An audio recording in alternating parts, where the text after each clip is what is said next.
Sumabog ang katahimikan ng madaling araw sa barangay San Isidro nang may biglang pumutok na baril sa loob ng maliit na bahay na yari sa kahoy at yero.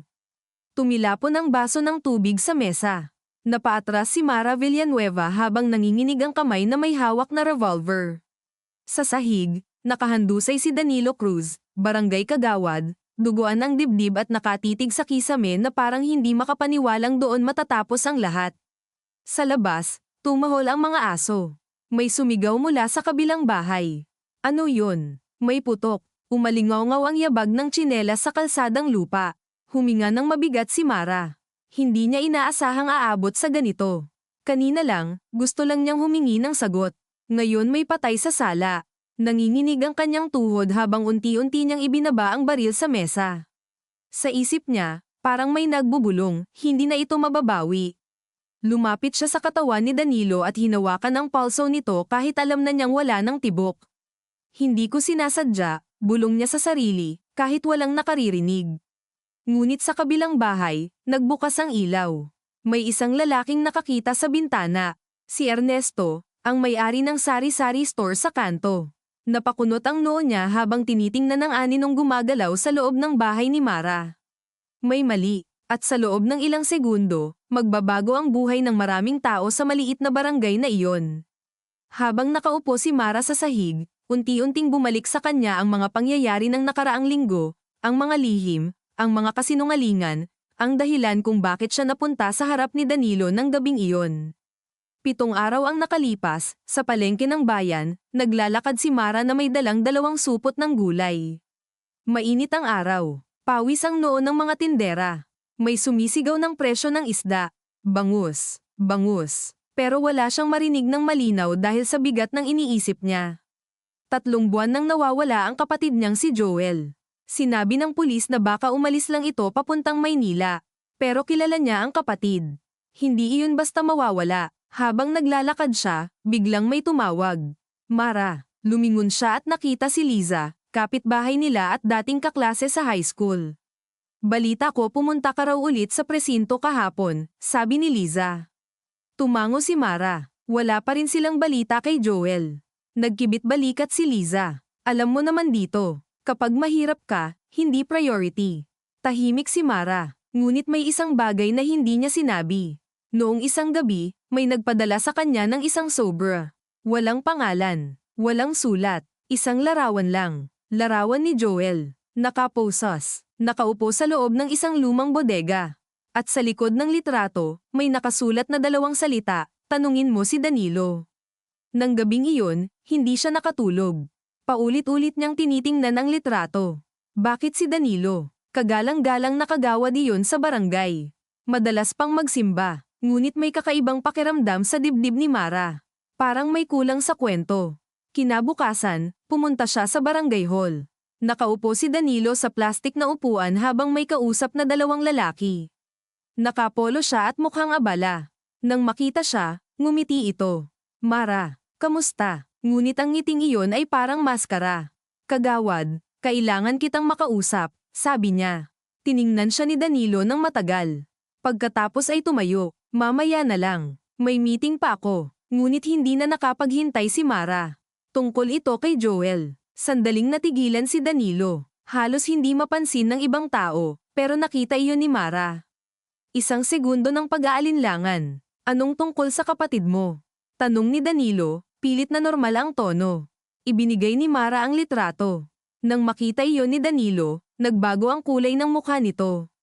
Hindi siya nagsalita, pero malinaw ang reaksyon. Saan mo nakuha ta? Mahina niyang tanong. May nagpadala. Tahimik ang paligid. Kahit ang electric fan sa barangay hall parang biglang naging napakalakas ang ugong. Hindi ko alam kung ano yan, sabi ni Danilo. Ngunit halatang nagsisinungaling. Tingnan mo ako, sabi ni Mara. Kung may alam ka, sabihin mo. Ngunit tumayo si Danilo at ibinalik ang litrato. Wala akong kinalaman dyan. Pagkatapos ay umalis. Mula noon, hindi na matahimik si Mara. Nagsimula siyang magtanong. Sa mga tricycle driver, sa mga tindera, sa mga kabataan sa kanto. Unti-unti, may lumabas na mga bulong. May mga truck daw na pumapasok sa lumang bodega sa gilid ng ilog tuwing gabi. May mga taong hindi taga rito. At minsan, nakita raw si Danilo doon. Ngunit walang gustong magsalita ng direkta. Takot sila. Habang papalalim ang gabi ng ika-6 na araw, nagpasya si Mara na sundan si Danilo. Tahimik ang barangay. Ilang ilaw lang ang bukas. Nakita niyang lumabas si Danilo sa bahay nito at sumakay sa motorsiklo. Sinundan niya ito hanggang sa lumang bodega sa dulo ng kalsada. Doon niya nakita ang bagay na magpapabago sa lahat. May 2 lalaking nagbabantay sa pinto. At sa loob, may mga taong nakapusas. Isa sa kanila si Joel. Halos tumigil ang mundo ni Mara sa sandaling iyon. Ngunit bago pa siya makagalaw, may humawak sa balikat niya mula sa likod. Hindi ka dapat nandito, sabi ng isang malamig na boses. Paglingon niya, nakita niya si Danilo. At sa mga mata nito, wala na ang ngiti ng kagawad. May ibang mukha na lumitaw. Mas madilim, mas mapanganib. Bumilis ang tibok ng puso ni Mara habang nakatayo siya sa harap ng lalaking dati niyang iginagalang. Bakit nandyan ang kapatid ko? Tanong niya. Walang emosyon ang sagot ni Danilo. Hindi mo na dapat tinatanong yan. Ngunit hindi umatras si Mara. Pakawalan mo siya. Napangiti si Danilo. Hindi iyon mabait na ngiti. Hindi ganoon kadali. Anong ginagawa ninyo rito? Ngunit bago pa siya makakuha ng sagot, may sumigaw mula sa loob ng bodega. Nagkagulo ang mga tao. May tumakbong lalaki palabas. Nagkaroon ng tulakan. At sa kaguluhang iyon, may hamampes sa kanya.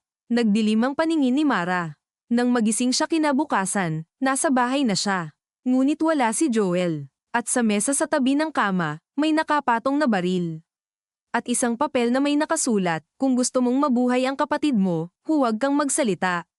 Mula noon, nagbago ang takbo ng mga araw. Ang bawat hakbang ni Mara ay may kasamang takot at galit. Alam niyang may mali sa barangay. Alam niyang may kinalaman si Danilo. Ngunit wala siyang ebidensya. Hanggang sa gabing iyon. Ang gabi ng putok ng baril. Ang gabi kung kailan nagharap sila sa loob ng bahay niya. Huwag mo nang pakialaman ang bagay na hindi mo kayang kontrolin, sabi ni Danilo habang nakatayo sa gitna ng sala. Kapatid ko yun, sagot ni Mara. Kung may mangyari sa kanya may mangyayari talaga. At doon nagsimula ang pagtatalo. Lumakas ang boses. Umigting ang galit, hanggang sa may nahulog na upuan. May kumalabog, at may baril na napunta sa kamay ni Mara. Hindi niya alam kung paano nangyari ang susunod. Isang putok, isang iglap, isang buhay na nawala, at ngayon, habang naririnig niya ang mga taong nagtitipon sa labas ng bahay, alam niyang hindi ito ang katapusan. Simula pa lang ito ng isang mas malalim na gulo. Dahil sa kabilang bahagi ng barangay, sa madilim na bodega sa tabi ng ilog, may isang lalaking nakatayo sa harap ng nakaposas na si Joel.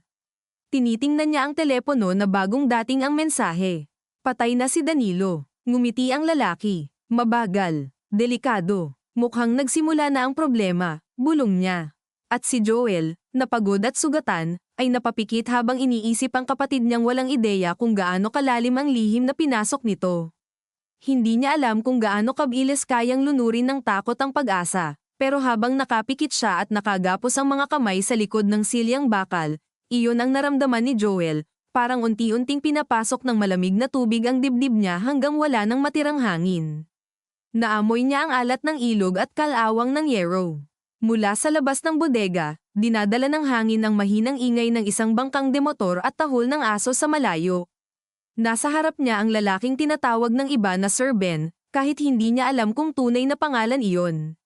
Matangkad dito, mapayat, laging planchado ang polo kahit nasa maruming lugar, at magsalita na parang walang minamadali. Iyon ang pinaka nakakatakot sa kanya. Hindi sumisigaw, hindi nagwawala, parang hindi tao ang kaharap mo kundi desisyong matagal nang ginawa. Ang kapatid mo, sabi ni Ben habang nakatitig sa screen ng cellphone, mas matapang pala kaysa sa inaakala ko. Itinaas ni Joel ang ulo kahit masakit ang panga niyang may pasapa mula sa pagkakasuntok noong nakaraang gabi. Wala siyang alam. Ngumiti si Ben. Iyon ang problema. Ang mga taong walang alam, sila ang madalas na sumusunod sa konsensya. Mahirap pigilan. Lumapit ito at bahagyang yumuko sa harap niya. Patay na si Danilo. Alam mo ba ang ibig sabihin nun?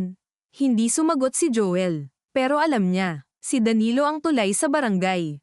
Siya ang mukhang malinis. Siya ang humahawak sa listahan ng mga pangalan, sa galaw ng mga truck, sa mga lagay sa munisipyo, sa mga utang na loob sa presinto. Kung totoo ngang patay na ito, may mabubutas na bahagi ng sindikato. Ngunit mas alam din ni Joel ang isa pang masamang katotohanan.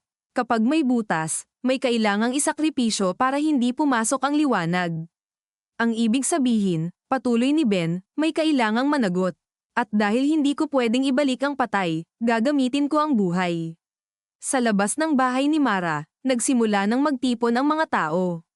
May sumisilip sa bintana, may umiiyak na bata sa kalsada dahil pinauwi ng nanay. May mga tsismis ang napuputol sa takot. Dumating ang tanod na si Berto na hingal at may hawak na lumang flashlight. Tabi muna kayo, tabi, sigaw niya, pero wala ring sumusunod.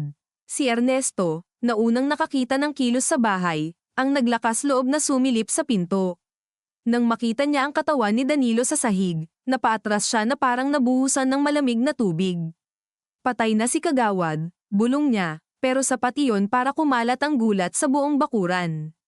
Nakatayo si Mara sa gilid ng mesa, mapatla, nakatitig lang sa dugo na umaagos sa pagitan ng mga kahoy na tabla. Mara, anong nangyari? Tanong ni Berto. Hindi agad siya sumagot. Pakiramdam niya, kung magsasalita siya, tuluyan ng magiging totoo ang lahat.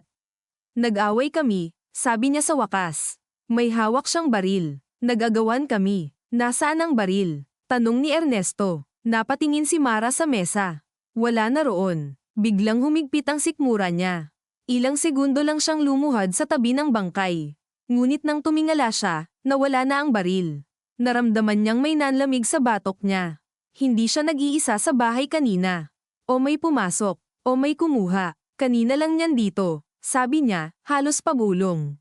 Tumingin ang mga tao sa isa't isa. Nagsimula na ang hinala bago pa dumating ang pulis. Sa barangay na sanay sa bulungan, sapat na ang isang nawawalang baril para madungisan ang kahit anong paliwanag. Maya-maya, narinig ang sirena ng mobile patrol mula sa munisipyo. Isa lang ang ilaw nito, nangingitim pa ang pintura sa tagal ng gamit, pero para sa mga tao roon, sapat na iyon para umatras ang usisero. Bumaba si Police Staff Sergeant Ramon de Vera, 40 taong gulang, makapal ang kilay, tahimik kumilos, at may reputasyon sa bayan na hindi madaling bilhin ngunit marunong umiwas sa laban na walang panalo. Kasama niya ang mas batang pulis na si PO1 Carlo Serrano, na bagong lipat sa probinsya mula Quezon City at may ugaling masyadong mabilis magtanong bago mag-obserba. Sino ang tumawag? Tanong ni De Vera. Ako po, sagot ni Berto. May putok daw ng baril, sir. Pumasok ang dalawang pulis. Isang tingin lang ni De Vera sa bangkay, sa dagwang sahig, at sa mukha ni Mara, alam niyang hindi simpleng aksidente ang haharapin niya. Ikaw si Mara Villanueva. Tumango siya. Sasabihin mo sa akin ang buong nangyari. Walang lalabas ng bahay. Carlo, isecure mo ang paligid. Habang kumikilos ang pulis, tumingin si De Vera sa mga bakas ng kalat sa sala. May nabuwal na silya. May nabasag na baso. May gasgas sa dingding. Totoo ang agawan. Ngunit ang nawawalang baril ay mas malakas kaysa anumang salita. Nasaan ang baril? Tanong niya. Hindi nakasagot si Mara ng diretso. Nawala. Tumaas ang kilay ni Carlo mula sa pinto. Nawala. Kanina nandyan lang. Baril na pumutok, basta nawala. Malamig na sabi ni Carlo. Sir, baka may kumuha. Ngunit bago pa makasagot si De Vera, may boses mula sa labas. Ako po ang nakakita sa isang lalaki. Lumingon silang lahat. Isang batang lalaki na mga 12 anyos, si Junjun, payat, nakatsinelas na putol ang strap, nanginginig habang hawak ang kamay ng nanay niya. Nakita ko po may tumakbo sa gilid ng bahay pagkakaputok. Sino? Tanong ni De Vera. Umiling ang bata. Hindi ko po nakita ang mukha. Nakahod po. Isang saglit na katahimikan. Tiningnan ni De Vera si Mara. Sa mga mata nito, may takot, pero may isa pang bagay na hindi niya maipaliwanag.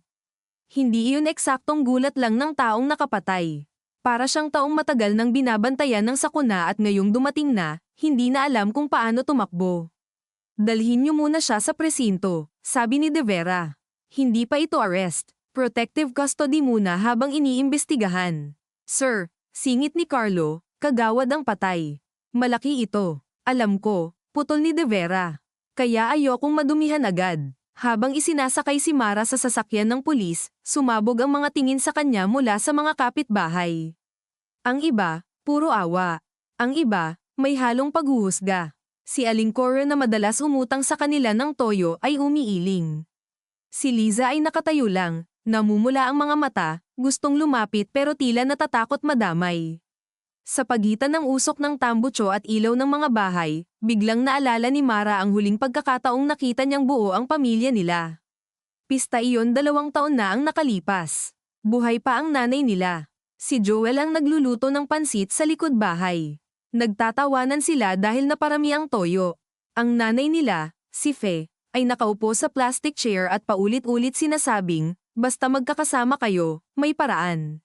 Noon pa man, iyon na ang pinakapinanghahawakan ni Mara.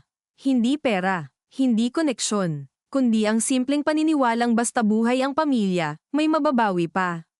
Ngunit ngayong wala ang nanay nila, nawawala si Joel, at siya'y dinadala sa presinto dahil sa patay na kagawad, gusto niyang isiga sa multo ng nakaraan na hindi pala totoo iyon sa lahat ng pagkakataon. May mga sugat na kahit magkakasama kayo, hindi ninyo kayang takpan. Sa presinto ng bayan, amoy lumang papel, pawis, at kape na pinakuluan ng 3 beses ang hangin. May electric fan na maingay ang ikot. May kalendaryong luma pa ang buwan. Doon pinaupo si Mara sa kahoy na bangko sa tabi ng mesa ni De Vera. Tahimik itong naupo sa tapat niya at inilapag ang isang folder. Ayokong simulan sa pag-aakusa, sabi niya. Pero ayokong magsinungaling ka rin sa akin. Nakatungo si Mara. Hindi ako nagsisinungaling. Napatay mo si Danilo sa loob ng bahay mo. Nawawala ang baril. May testigo na may tumakbong lalaki. At sa mukha mo pa lang, alam kong may alam ka na hindi mo sinasabi. Dahan-daang tumingala si Mara. Kung sasabihin ko po, mapapahamak ang kapatid ko. Hindi agad nagsalita si De Vera. Sa gilid, si Carlo ay biglang tumingin. Buhay ang kapatid mo. Nagulat si Mara sa sariling nasabi. Masyado siyang pagod. Masyado nang manipis ang pader ng kontrol. Akala ng lahat nawawala lang siya. Pero may humahawak sa kanya. Sino? Tanong ni Carlo. Tahimik siya. Kumuyam ang kamao ni De Vera sa ibabaw ng mesa. Mara, ito ang problema sa mga taong natatakot. Mas pinatatagal ninyo ang laban ng mga demonyo. Kung may kinalaman si Danilo sa pagkawala ng kapatid mo, kailangan kong malaman. Hindi lang po si Danilo. Bahagyang sumikip ang katahimikan ng silid.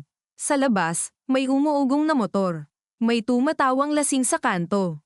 Normal ang gabi sa bayan, pero sa loob ng presinto, parang naputol ang oras. May bodega po sa tabi ng ilog, sabi ni Mara. Doon ko nakita si Joel. May mga iba pang tao roon. Anong mga tao? Hindi ko alam. Nakaposas din. Parang may mga kinukuha silang lalaki. Napamura si Carlo sa ilalim ng hininga. Ngunit si De Vera ay nanatiling walang emosyon. Nakakita ka ng human trafficking. Hindi ko alam ang tawag, sir. Ang alam ko lang, may mga taong ikinukulong. At kasama roon si Danilo.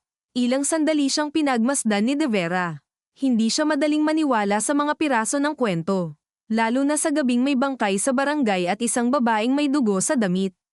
Pero may kakaiba sa detalye. Masyadong delikado para imbentuhin ng biglaan. Carlo, sabi niya, puntahan mo ang bodega. Huwag kang papansin. Kunan mo ng litrato ang paligid. Huwag kang papasok ng mag-isa. Sir, hihingi tayo ng backup. Hindi pa. Bakit? Dahil kung maruming tao ang kaharap natin, baka mas mabilis pang makarating sa kanila ang impormasyon kaysa sa atin. Naintindihan ni Carlo. Sa maliit na bayan, ang impormasyon ay parang usok. Walang may hawak pero lahat tinatamaan. Nang umalis ang batang pulis, sumandal si Mara sa dingding at ipinikit ang mata. Ngunit hindi siya pinatulog ng isip niya. Bumabalik ang mga sandali bago ang putok. Ang pagpasok ni Danilo sa bahay. Ang tingin nitong parang may dala ng pasya. Bibigyan kita ng huling pagkakataon, sabi nito noon. Magsalita ka pa tungkol sa nakita mo, isusunod namin ang kapatid mo. Nasaan siya? Sigaw niya. Buhay pa. Iuwi mo siya. Hindi mo na kayang iuwi ang mga taong nadumihan na ng katotohanan. Hindi niya naintindihan noon ang ibig sabihin. Ngunit lalo siyang nasindak nang ilabas ni Danilo ang isang maliit na cellphone at ipakita ang litrato ni Joel, nakaupo, duguan ang labi. May oras ka pa para mamili, sabi ni Danilo. Ikaw, o siya. Doon siya lumapit. Doon nagsimula ang agawan. Doon narinig ang putok. Ngunit bago pa bumagsak si Danilo, may narinig siyang isa pang yabag mula sa likod ng bahay. Parang may nagmamadaling umatras. Noon niya naisip na hindi nag-iisa si Danilo ng gabing iyon. Sa kabilang dulo ng bayan, mabilis na minamaneho ni Carlo ang motorsiklong gamit ng presinto. Dumaan siya sa kalsadang malubak patungo sa ilog. Madilim ang daan. Paminsan-minsan, may bukas na karinderyang may huling customer. Sa isip niya, umiikot ang sinabi ni Mara. Bodega. Nakaposas na mga tao. Danilo. Kung totoo iyon, bakit wala silang narinig sa istasyon? Pagdating niya malapit sa lugar, pinatay niya ang ilaw ng motor at dahan-daang itinulak ito sa damuhan. Mula sa malayo, nakita niya ang bodega. Sarado ang malaking pinto, tahimik, halos walang ilaw. Ngunit may isang van na puti ang katawan at walang plaka sa harap. Nagtago siya sa likod ng puno ng akasya at kumuha ng litrato gamit ang cellphone ng serbisyo. Pagkatapos ay napahinto siya. May dalawang lalaking lumabas sa gilid ng bodega, may buhat na tila sako. Ngunit nang mailawan ng buwan ang bahagyang bahagi ng binubuhat nila, nakita niyang paa ng tao iyon. Napatigil ang hininga niya. Agad siyang nag-video. Ngunit bago pa siya maka-address ng maayos, may kamay na tumakip sa bibig niya mula sa likod. Tahimik lang, bulong ng isang boses na hindi niya kilala. Nagpumiglas siya, pero isang matigas na bagay ang tumama sa kanyang tagiliran. Pumutok ang sakit sa buong katawan niya. Nabitawan niya ang cellphone. Sa presinto, biglang tumunog ang desk phone. Sinagot iyon ni De Vera. Mabilis ang pagsasalita ng isang impormante mula sa kabilang barangay. Sir, may gumagalaw daw sa ilog. Parang may sakayan ng tao. Hindi na siya nag-atubili. Tumayo siya at dumampot ng susi. Mara, may kasama ka bang ibang nakakita sa kapatid mo roon? Wala po. May pangalan ka bang narinig? Isa lang, Ben. Huminto ang kamay ni De Vera sa pagkuha ng jacket. Ben. Opo. Tumingin siya sa malayong bahagi ng silid na parang may matandang alaala siyang hinugot mula sa ayaw na niyang balikan. 15 taon na ang nakaraan, bago siya mailipat sa bayang ito, may kasong nawala sa Batangas. Mga lalaking mangingisda, mga trabahador sa pantalan, mga menor de edad na gala. Walang nakitang bangkay, walang saksi. Pero sa isang hindi natuloy na raid, may lumitaw na isang pangalan na hindi nausig dahil nawala ang testigo. Benedicto Sarmiento. Ang tawag ng mga kasama niya, Ben. Hindi niya kailanman napatunayan, pero hindi rin niya nakalimutan. Sir, tanong ni Mara. Kung siya nga yun, sabi ni De Vera, mas malaki ito sa iniisip mo. Ngunit bago pa sila makaalis, bumukas ang pinto ng presinto at pumasok si Liza, hinihingal at umiiyak. Mara. Napalingon silang lahat. Bakit ka nandito? Tanong ni Mara. May kumuha kay Tito Nestor. Nanlamig si Mara. Si Nestor ang tiyuhin nilang nagpalaki sa kanilang magkapatid matapos mamatay ang ama.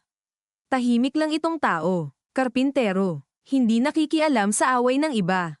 Anong sabi mo? May dumating na van sa bahay.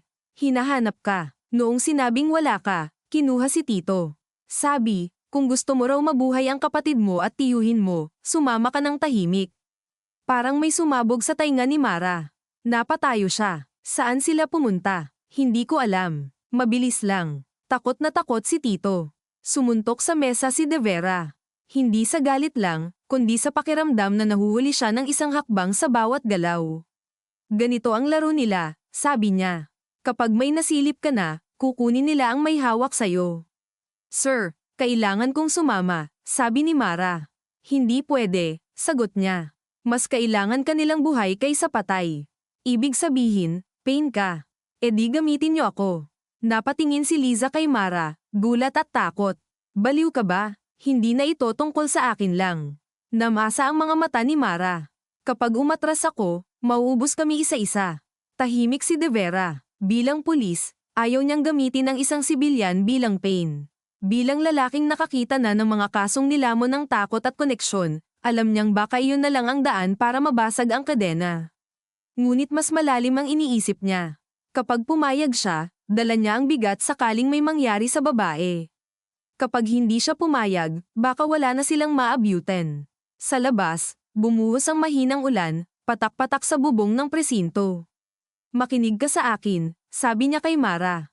Kapag sinubukan nating gawin ito, hindi ka susugod ng mag-isa. At hindi ka magpapakabayani. Naiintindihan mo. Basta iligtas natin sila. Hindi ako nangangako ng malinis na resulta. Wala na po tayong malinis na resulta simula nang kunin nila si Joel. Iyon ang tumama kay De Vera. Ang simpleng katotohanang matagal na niyang iniiwasan sa trabaho. Walang kasong ganito ang lumalabas na may buo pang puso ang lahat. May masasaktan, may mababasag. Ang tanong lang, sino ang matitira para magdala ng konsensya? Samantala, sa loob ng bodega, unti-unting namulat si Carlo. Nakatali na ang mga kamay niya sa likod. Nasa sahig siya. Masakit ang tagiliran at may dugo sa sentido. Sa bahagyang liwanag ng bomilya, nakita niya si Joel sa harap, sugatan, at may dalawa pang lalaking hindi niya kilala na parehong nakaposas sa poste. Sa sulok, may matandang lalaki na nakaupo at nakayuko. Nang iangat nito ang mukha, kumirat ang dibdib ni Carlo. Kilala niya sa larawan sa case sheet ni Mara. Si Nestor. Pasensya na, mahina nitong sabi, kahit wala naman siyang kasalanan. Mula sa dilim, narinig ang boses ni Ben. Ayos. Kumpleto na. Lumabas ito mula sa likod ng estante na parang matagal lang naghihintay sa tamang tiyempo.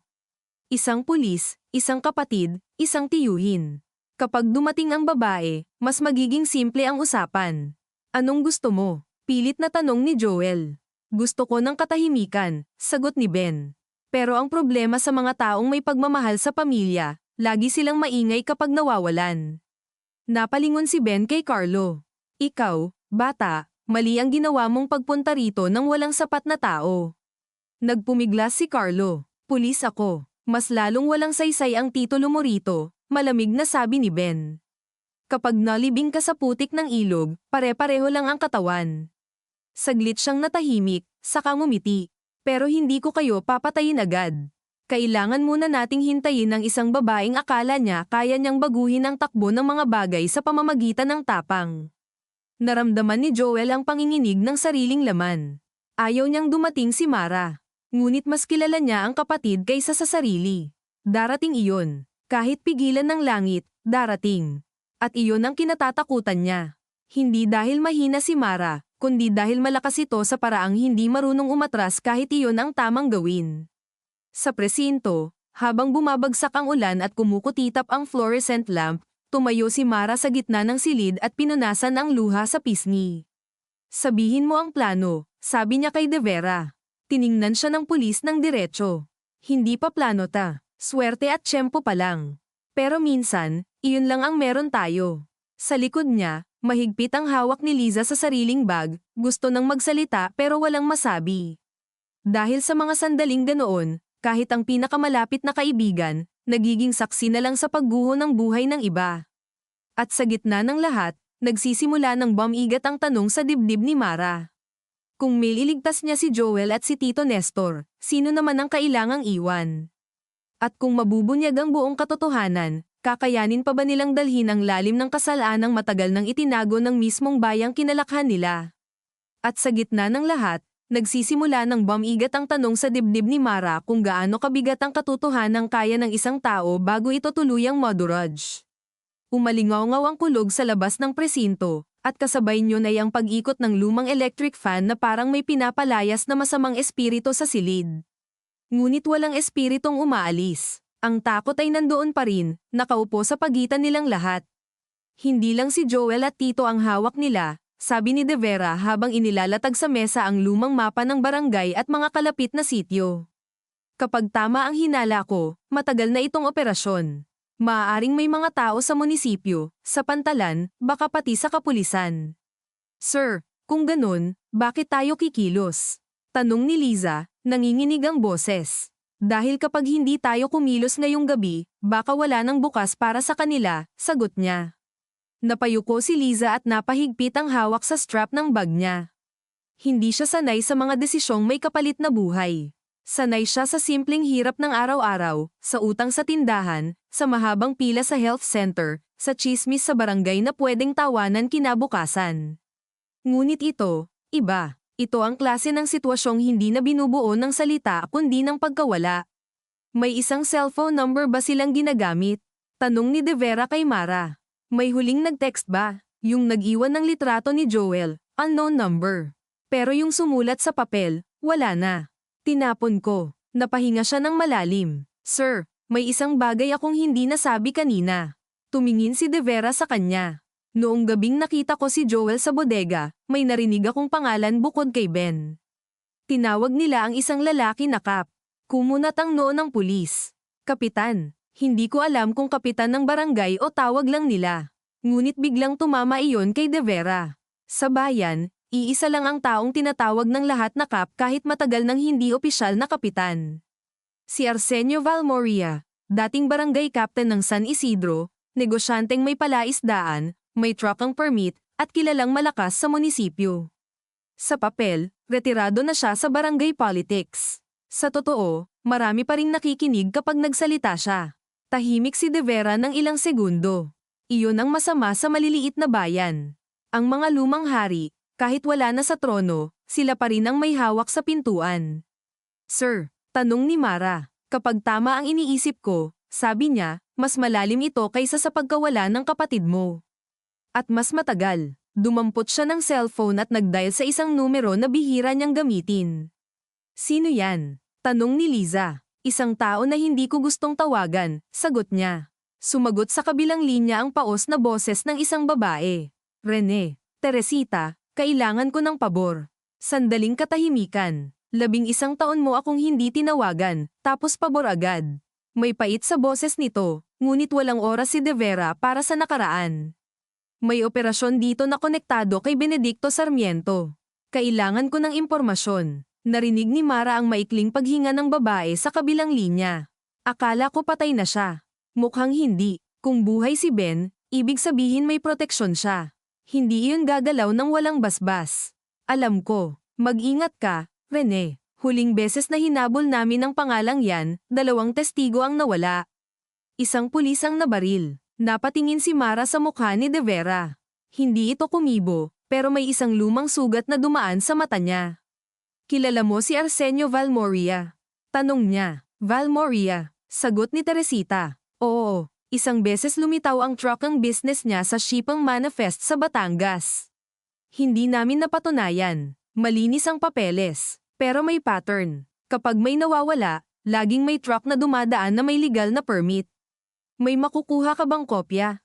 Hindi ngayong gabi. Pero may isa pa akong alam. Si Ben hindi palaging pumapatay. Mas gusto niyang ipagkait sa tao ang kakayahang magsalita. Dinadala niya ang pinakamahinang bahagi ng buhay mo sa harap mo, tapos hihintayin kanyang sumuko. Napapikit si Mara. Parang sinasabi ng babaeng iyon ang eksaktong ginawa nila sa kanya. Salamat, sabi ni De Vera. Huwag kang magpasalamat, bayaran mo muna ang utang mo sa nakaraan. Pagkababa ng tawag, walang nagtanong kung ano ang ibig sabihin nun. Ang mga ganitong gabi ay hindi para sa personal na paliwanag. Sa loob ng bodega, namamagitan ng mahabang katahimikan sa pagitan ng bawat buntong hininga ng mga bihag. Si Nestor ay nanginginig sa malamig na sementong sahig. Hindi siya sanay sa posas. Hindi siya sanay sa banta. Buong buhay niya, iniiwasan niya ang gulo. Noong bata pa sina Mara at Joel, siya ang tipo ng tiyuhing hindi marunong magpayo ng mahaba pero laging may baong pandesal kapag alam niyang wala nang makain ang magkapatid. Nang mamatay ang ina nila, hindi niya sila niyakap o kinausap ng madrama. Basta nagsaing siya, nagluto ng tuyo, at sinabing, kumain muna kayo. Ganoon lang siya magmahal, tahimik, ngunit ngayong nakaupo siya sa isang maruming bodega at hindi alam kung mabubuhay pa hanggang umaga, sa kanya naramdamang may mga pagmamahal palang dapat mas maingay. Joel, bulong niya. Pasensya ka na. Itinaas ni Joel ang ulo. Bakit kayo humihingi ng tawad? Dapat noon ko pa sinabi sa inyo ang tungkol sa tatay ninyo. Napakunot ang noo ni Joel. Kahit si Carlo ay napatingin. Anong tungkol kay tatay? Tanong niya. Napapikit si Nestor, tila pinipilit bunutin mula sa lalamunan ang isang katotohanang matagal niyang nilunok. Ang sabi ko noon, simpleng aksidente lang ang pagkamatay niya sa pantalan. Hindi totoo yun. Humigpit ang panga ni Joel. Anong ibig niyong sabihin? May nakita siyang kalakaran. Taon pa lang pagkatapos ipanganak si Mara. May mga lalaking ikinukulong sa container. Sinubukan niyang magsumbong. Tumigil si Nestor nang marinig ang yabag sa labas, ngunit walang pumasok. Nagpatuloy siya ng mahina. Namagitan ako noon kay Arsenio. Akala ko maayos sa usapan. Pero makalipas ang 2 araw, namatay ang tatay ninyo. Sinabing nahulog sa dagat, walang naniniwala sa pamilya, pero wala ring lumaban. Takot kami. Parang kinurot ang puso ni Joel. Lahat ng taon ng galit niya sa ama nilang walang naipundar, walang naiwan, biglang nag-iba ng anyo. Hindi pala simpleng kahinaan ang pagkawala nito. Maaaring pinili nitong lumaban at nagbayad ng mag-isa. Bakit nyo itinago? Tanong niya, paos ang boses. Dahil bata pa kayo. Dahil sinabi ko sa sarili kong proteksyon iyon. Pero ang totoo, duwag ako. Sa sulok, napalunok si Carlo. Hindi lang pala ito kasalukuyang kaso. Ito ay ugat na matagal nang nakabaon sa bayan, pinainom na ng katahimikan sa loob ng maraming taon. At ang pinakamasakit sa mga lihim na ganoon, hindi lang ang katotohanang may masama, kundi ang katotohanang may mga mabubuting taong piniling manahimik para mabuhay. Sa presinto, matagal na nakatitig si Mara sa dingding habang binubuo sa isip ang larawan ng ama nilang halos hindi na niya maalala. Kaunti lang ang malinaw sa kanya. Ang amoy ng pawis at kahoy sa damit nito. Ang malaki nitong palad na minsang pamatong sa ulo niya habang natutulog siya sa banig. Ang boses nitong paos kapag kumakanta ng luma at sablay na kondiman habang umiinom ng kapeng barako. Kung totoo ang sinabi ni Tito Nestor, ibig sabihin may iisang kasamaan ng kumakain sa pamilya nila noon pa. Mara, sabi ni De Vera, ibinalik siya sa kasalukuyan. Makinig ka. Sa tingin ko, magpapadala sila ng mensahe ulit. Gusto nilang ikaw ang lumapit. At kapag lumapit ako, baka madala tayo sa mga bihag. Baka mapatay nila ako. Oo, walang paligoy-ligoy ang sagot. Napabuntong hininga si Liza na parang gusto niyang pigilan ang pag-iyak. Hindi pwedeng siya lang ang paraan. Hindi nga, sagot ni De Vera. Pero siya ang sentro ng gusto nilang kontrolin. Kaya habang nakatuon sila sa kanya, pwede tayong makahanap ng butas. Tayo, tanong ni Mara. Sino tayo? Kayo lang. Hindi agad sumagot si De Vera. Alam niyang hindi sapat ang isang matandang pulis, isang takot na testigo, at isang kaibigang hindi handa sa karahasan. Ngunit mas delikadong tawagin ang buong estasyon. Baka may tao ni Valmoria sa loob mismo. Sa ganitong kaso, ang maling tawag sa maling oras ay parang pag-abot ng listahan ng mga buhay na pwedeng ubusin. Biglang pumasok sa presinto ang isang lalaking basa ng ulan, may dalang raincoat at hiningal. Si Father Emil iyon, kura paroko ng bayan. Narinig ko mula kay Berto, sabi niya. Nasaan si Mara? Father, bulong ni Liza, at napaluha. Lumapit ang pari kay Mara at umupo sa tabi niya. Hindi siya agad nagsalita, hindi niya sinabi ang mga gasgas na linyang magtiwala sa Diyos o lilipas din. Sa halip, dahan-dahan niyang sinabi, hindi kita pipilitin maging matapang. Pero huwag mong isipin na mag-isa ka. Napakurap si Mara. Sa buong gabing iyon, unang beses siyang nakaramdam ng pagod na gustong humawak sa iba. Ngunit hindi siya pwedeng lamambat. Hindi pa. Father, sabi ni De Vera, delikado ito. Alam ko, baka kailanganin naming gamitin ang church courtyard bilang pansamantalang tagpuan kung sakaling may usapan. Tumingin ang pari sa kanya ng diretso. Kapag buhay ang ililigtas, bukas ang simbahan. Natahimik si De Vera. Sa maliit na bayang iyon, ang simbahan, presinto, at munisipyo ang tatlong gusaling nagsasabing may kaayusan pa. Ngunit ngayong gabi, tila ang simbahan na lang ang natitirang hindi pa nilalamon ng duda. Wala pang 5 minuto ang lumipas nang tumunog ang cellphone ni Mara sa ibabaw ng mesa. Walang nakasave na pangalan. Nanginginig ang mga daliri niya nang sagutin iyon. Hello. Ilang segundo ng static. Pagkatapos, ang malamig na boses ni Ben.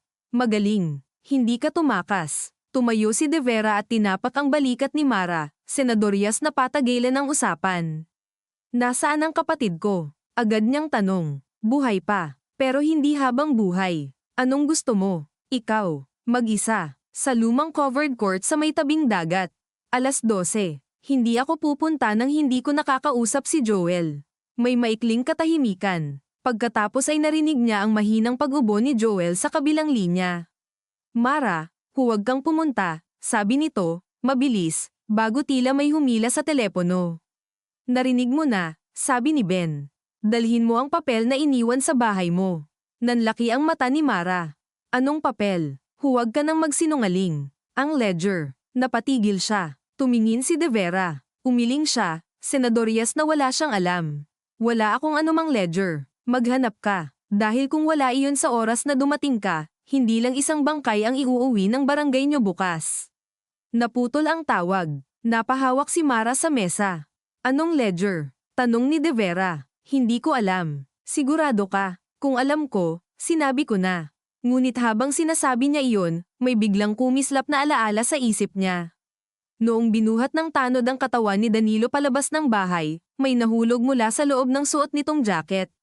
Isang maliit na susi. Dahil sa gulo, nakuha niya iyon nang hindi napapansin ng iba. Nasa bulsa pa niya hanggang ngayon. Unti-unti siyang nanlamig. May susi, sabi niya. Nakuha ko sa katawan ni Danilo. Nasaan? Dahan-dahan niyang inilabas mula sa bulsa ang maliit na tansong susi, manipis, may numerong 14 na nakaukit sa bilog. Tiningnan iyon ni De Vera at napamura ng mahina. Safety deposit box, locker, bodega cabinet, hindi ko alam. Ngunit si Liza ang biglang nagsalita. May lumang lockers sa terminal ng jeep, sa gilid ng ticket booth. Dati para sa mga biyahero. May number dun. Tumingin silang lahat sa kanya. Paano mo alam? Tanong ni Mara. Nagtrabaho ako roon noong pandemic. Naalala ko lang.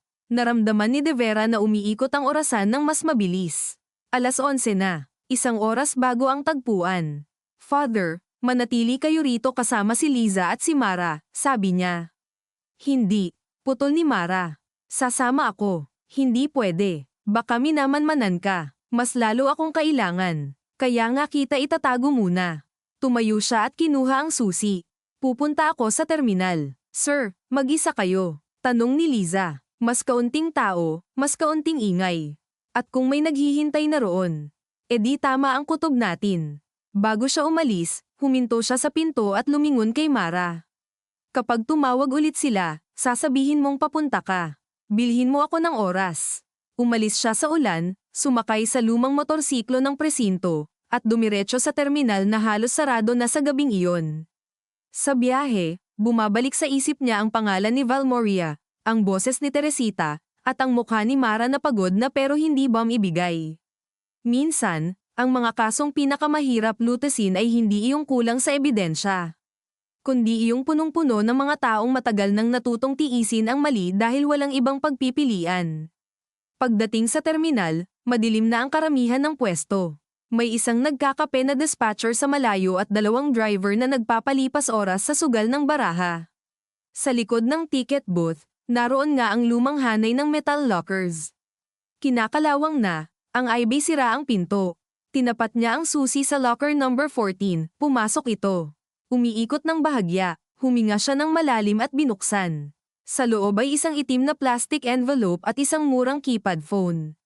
Binuksan niya ang Sobra. Nandoon ang mga photocopy ng permit, listahan ng plate number ng truck, mga petsa, at mga pangalan.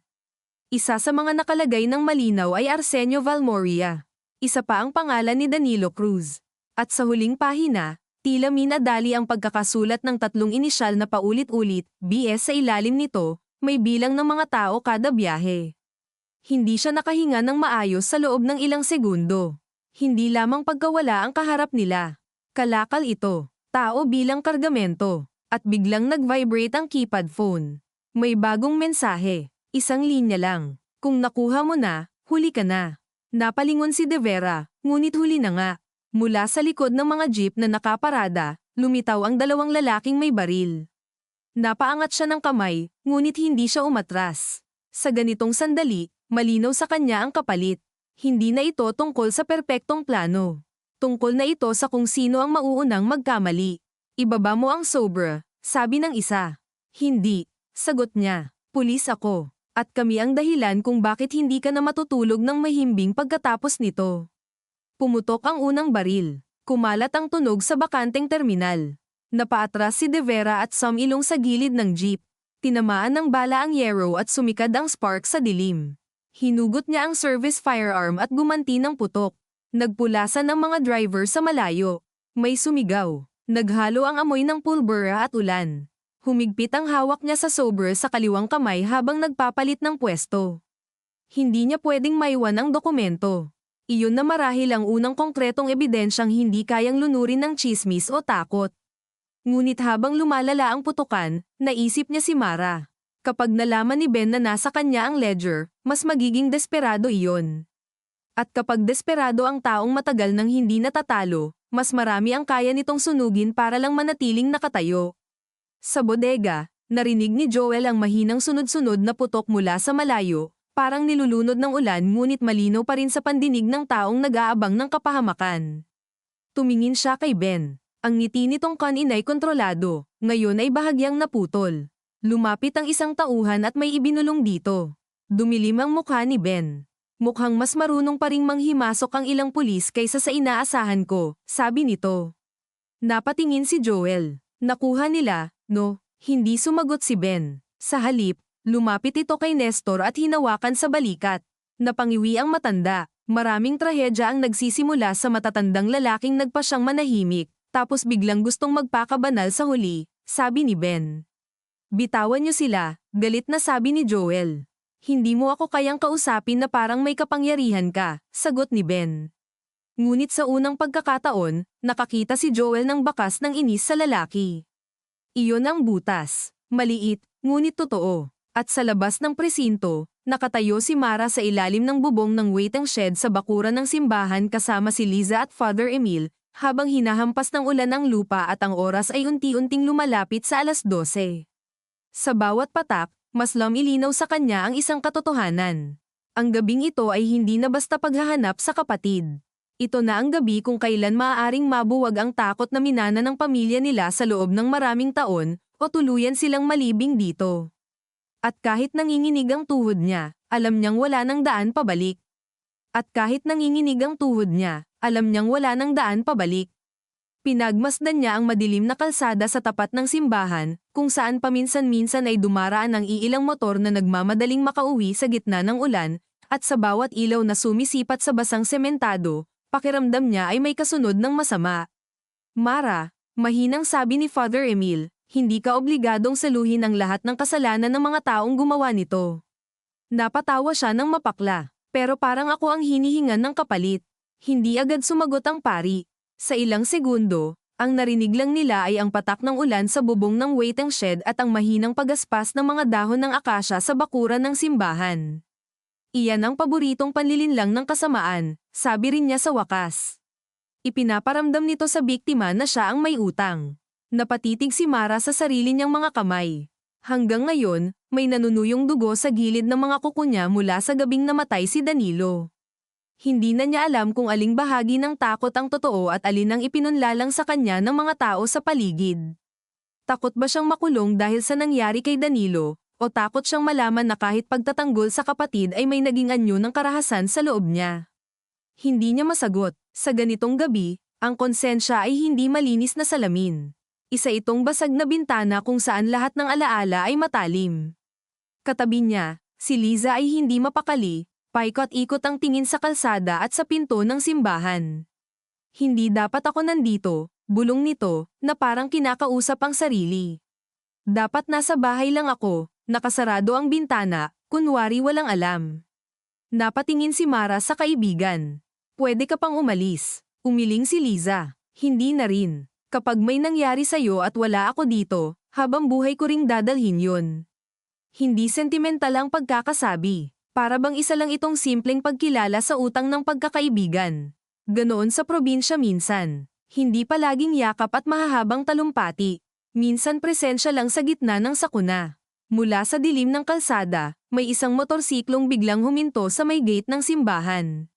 Napaatras si Liza. Napahigpit si Mara. Ngunit si Berto na tanod ang bumaba, basang-basa at hingal. Ma'am Mara, si Sir De Vera. Nagsimulang tumakbo si Mara palapit. Anong nangyari? May putukan sa terminal. Buhay pa naman daw si Sir, pero sugatan. Papunta na rito. Bago pa siya tuluyang makalapit, dumating ang isa pang motor, mas mabagal, halos sumemplang sa putik sa tapat ng simbahan. Si De Vera ang nagmamaneho, putla ang mukha, may dugong tumatagos sa manggas ng kaliwang braso, ngunit hawak pa rin niya ang itim na sober sa loob ng jacket. Sumalubong agad si Father Emil at Berto para alalayan siya. Sa kumbento muna, sabi ng pari. Hindi ako pwedeng humiga, mariing sabi ni De Vera, kahit halatang nanghihina. Nakuha ko ang kailangan natin. Pumasok silang lahat sa maliit na opisina sa gilid ng kumbento. Amoy kandila at lumang kahoy ang silid. May larawan ng Sacred Heart sa dingding at isang mesa na maraming papel pang pangsimbahan. Doon inilapag ni De Vera ang sobra. Nanginginig ang daliri niya habang binubuksan muli iyon. Hindi nila nakuha, tanong ni Mara. Hindi, pero alam na nilang hawak natin. Anong laman? Tanaw sa mukha ng pulis ang pagod ng isang lalaking biglang tinandaan ng katawan na hindi na siya bata, ngunit mas nangingibabaw ang tigas ng panga niya. Mga biyahe ng truck, mga permit, petsa, mga pangalan. May mga halatang coded entries pero sapat na para makita ang pattern. At may isang listahan ng transfers na tumutugma sa mga buwan na may mga nawawalang lalaki sa kalapit bayan. Napaupo si Liza ng mabigat.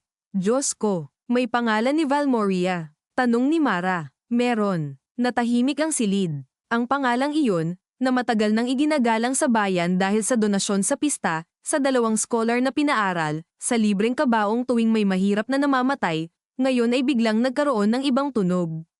Hindi na patron, kundi tagapagpatakbo. Hindi sapat ang photocopy para ibagsak agad siya, sabi ni De Vera. Pero sapat para maipasok sa regional office kung makarating tayo roon. Kung makarating tayo roon, ulit ni Mara. Oo, sagot niya. At hindi tayo makararating kung hindi muna natin nailalabas sina Joel at Nestor. Dahil gagamitin nila ang mga bihag para pigilan tayo. Nagsimulang umikot sa isip ni Mara ang mga posibilidad, bawat isa may kasamang sugat. Kung susugod sila, pwedeng mapatay ang kapatid niya. Kung hindi sila gagalaw, pwedeng ilipat ang mga bihag bago mag-umaga. At kung ipapasa nila agad ang ledger ng hindi kumikilos, baka may mag-leak sa loob ng sistema at mawala ang ebidensya gaya ng nangyari sa ama nila. Anong oras na? Tanong niya. Tiningnan ni Liza ang orasan sa dingding. 15 na bago mag-12. Huminga ng mabigat si De Vera. Hindi na natin maaabot ang original na plano nila nang walang pagbabago. Ibig sabihin, kabado rin sila. At kapag kabado ang organisadong tao, nagkakamali. Saan tayo pupunta? Tanong ni Father Emil. Sa covered court pa rin, sagot ng pulis. Doon gustong makipagkita ni Ben. Pero hindi si Mara ang unang papasok. Gagamitin natin ang lugar para hilahin ang atensyon nila habang hahanapin natin ang tunay na taguan. Bodega pa rin, sabi ni Mara. Hindi ako sigurado, sagot ni De Vera. Pagkatapos ng putukan, malamang maglilipat sila. Napapikit si Mara. Sa isip niya, bumalik ang hitsura ng tabing ilog, ang mga lumang warehouse, ang daan papunta sa daungan ng maliliit na bangka. Sir, sabi niya, dahan-dahan, kung ililipat nila ang mga bihag, saan pinakamadaling daan? Tumingin si De Vera sa kanya. Sa tubig, may seaside chapel sa likod ng Old Fishport. Doon dumadaan ang maliit na kalsada papuntang lumang cold storage. Napatingin si Liza, yung senaryo noong may leak sa ammonia. Tumango si Mara. Mula roon pwedeng dumaan ang van papuntang Pantalan nang hindi dumadaan sa poblasyon. Napaisip si De Vera. Pwede. Tumingin siya sa mapa ng bayan na nakapatong sa mesa at agad na tinunton ang ruta gamit ang daliri. At kung doon sila dadaan, may 2 posibleng choke point. Covered court sa tabing dagat at iyong lumang cold storage. Iisa lang kayo at sugatan pa kayo, sabi ni Father Emil. Berto lang ang maaasahan nating tanod at hindi armado. Mas mabuti na ang kaunting taong mapagkakatiwalaan kaysa sa maraming hindi mo alam kung kanino papanig, sabi ni De Vera. Ngunit kahit siya, alam niyang manipis ang planong ito. Ang bawat salitang binibitawan niya ay hindi katiyakan kundi pagpili lang ng mas kaunting uri ng kapahamakan. Biglang nagring muli ang cellphone ni Mara. Hindi unknown number, si Joel, o ang gamit niyang telepono. Napatingin silang lahat sa kanya. Sinagot niya agad, Joel. Ngunit hindi boses ni Joel ang sumagot. Si Ben ulit. Nagbago ang oras. 10 minuto. Covered court. Mag-isa. Hindi ako nag-iisa kahit kailan, sagot ni Mara, at nagtaka siya sa sariling lakas ng boses. Tumawa ng mahina si Ben. Maganda. Ibig sabihin handa ka nang tanggapin ang kapalit. Gusto ko munang makita ang kapatid ko. Makikita mo. At si Tito. Kung maayos ang usapan, paano ako maniniwala? Dahil wala ka ng ibang pagpipilian. Napaikit si Mara. At kung dalhin ko ang ledger, ay lalapit kita sa kapatid mo. Isa lang ang kukunin mo. Nanlaki ang mata niya. Ano? Isang buhay kapalit ng katahimikan. Ang kapatid mo, o ang tiyuhin mo.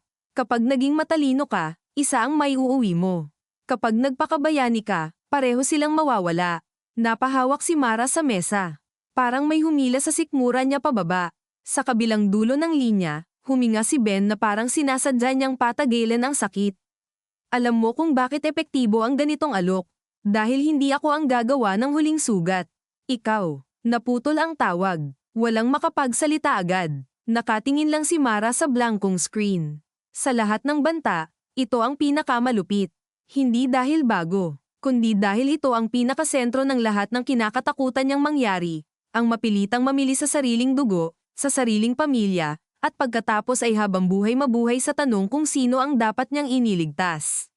Hindi mo kailangang mamili, sabi agad ni Liza, nanginginig ang boses pero matigas. Hahanapin natin pareho. Iyan ang gusto niyang sirain, sabi ni Father Emil. Ang pakiramdam na may dalawang pintuan lang. Ngunit sa loob ni Mara, hindi ganoon ka-simple. Dahil may isang bahagi ng isip niya na biglang naglaro ng imahinasyon.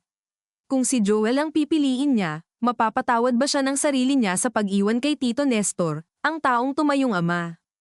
At kung si Tito ang pipiliin niya, paano niya haharapin ang mga taon ng paghahanap kay Joel na parang nawalan ng saysay? Sa gitna ng pagkalunod na iyon, tumayo si De Vera at kinuha ang cellphone mula sa kamay niya. Sapat na. Makinig ka sa akin, Mara. Hinintay niyang tumingin ito sa kanya. Ang totoong laban hindi sa tanong nilang sino ang pipiliin mo. Ang totoong laban ay huwag mong tanggapin na sila ang may karapatang magtanong niyan. May dugo pa rin sa manggas niya, ngunit diretso ang tindig. Pupunta tayo sa covered court. Ngunit habang nakatingin sila roon, si Berto at ako ay gagalaw sa daang papuntang cold storage. Father, kayo ang magmamaneho ng multi-cab ng parokya. Hindi nila iisipin agad na simbahan ang gamit. At ako, tanong ni Liza. Ikaw ang sasama kay Mara, sagot niya. Bakit ako? Dahil hindi ka nila kilala bilang banta. At dahil kapag may nangyaring hindi inaasahan, kailangan ni Mara ng isang taong hindi pulis para maniwala siya sa sariling isip. Tumingin si Liza sa kanya na parang gusto niyang tumanggi, ngunit napatingin siya kay Mara at naunahan siya ng pag-iyak na agad din niyang pinigil. Sige, tumango si De Vera. Hindi tayo magpapaputok hanggat kaya. Ang priority ay buhay ng mga bihag at pagkuha ng malinaw na patunay laban kina Ben at Valmoria. At kung si Valmoria mismo ang nandoon? Tanong ni Father Emil. Mas mabuti, sagot ng pulis. Dahil mas marami siyang ginawa, mas hindi siya sanay harapin ng direkta ang bunga nito. Sa kabilang panig ng bayan, sa covered court na nasa tabi ng dagat, sumasayaw ang ilaw ng iilang poste sa basa at bitak-bitak na semento. Ang mga lumang backboard ng basketball ay kalaw-angin na. Sa gilid, may mga bangkang nakatali at humahampas ang alon sa konkretong embankment. Naroon si Arsenio Valmoria, nakatayo sa anino, may payong na hawak ng isang tauhan. Hindi siya mukhang kontrabida sa pelikula. Mas mukhang lolo ng barangay na marunong makihalubilo sa lamay at magpaabot ng sober sa may sakit. Ngunit ang tahimik niyang pagtitig sa dagat ay may uri ng lamig na hindi nakikita sa mga litrato ng fiesta. Lumapit si Ben. Hindi pa dumarating. Darating, sabi ni Valmoria. Ang mga taong napupunit ng pamilya, laging darating. Nakuha ni De Vera ang ledger. Photocopy lang iyon. Pero may pangalan nyo. Ilang beses na bang nagkaroon ng pangalan ko sa papel? Tanong ni Valmoria nang hindi lumilingon. Ilang beses ba akong bumagsak? Walang maisagot si Ben, ngunit bakas sa mukha niya ang pagkainis. Masyado nang magulo. Dapat ilipat na natin ang mga tao bago mag-umaga. Gagawin natin. Pero kailangan munang maayos ang babaeng ito. Siya ang butas. At ang kapatid niya. Noon lamang lumingon si Valmoria. Mas mahalaga ang kapatid kung buhay. Ang mga patay, hindi na nakikipagkasundo. Natahimik si Ben. Alam niyang totoo iyon. Ngunit hindi siya sanay sa mga butas na nililikha ng emosyon. Mas gusto niya ang kontrol na tuyo, walang kalat, walang pangalan. Ngayong may putukan, sugatang pulis, at babaeng hindi natatakot mamatay hanggat may lalapit sa kapatid, pakiramdam niya ay dumudulas ang hawak niya. Sa likod ng isang abandonadong tindahan malapit sa covered court, ibinaba ni Father Emil ang multi-cab ng parokya. Pinatay niya ang makina. Mula rito, lakad na, sabi ni De Vera. Father, manatili kayo sa sasakyan at huwag kayong gagalaw kapag may putukan. Hindi ako sanay sumunod ng walang tanong, sabi ng pari. Pero susundin kita. Binigyan niya ng mahigpit na tingin si Mara. Bumalik ka. Hindi iyon pakiusap. Hindi rin utos. Isa itong simpleng pagnanais na hindi niya may pangako. Sumama si Liza kay Mara sa likod ng fish stalls na sarado na. Amoy lumang isda at alat ang hangin. Sa di kalayuan, tanaw nila ang covered court at ilang aninong nagbabantay. Kinakabahan ako, bulong ni Liza. Ako rin, sabi ni Mara.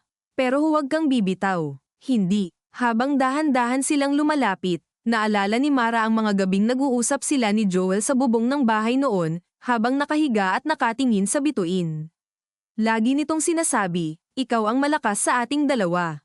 Lagi naman niyang sinasagot, hindi, ikaw. Ikaw lang yung hindi umaalis kapag may gulo. Ngayon niya naisip na baka mali silang pareho.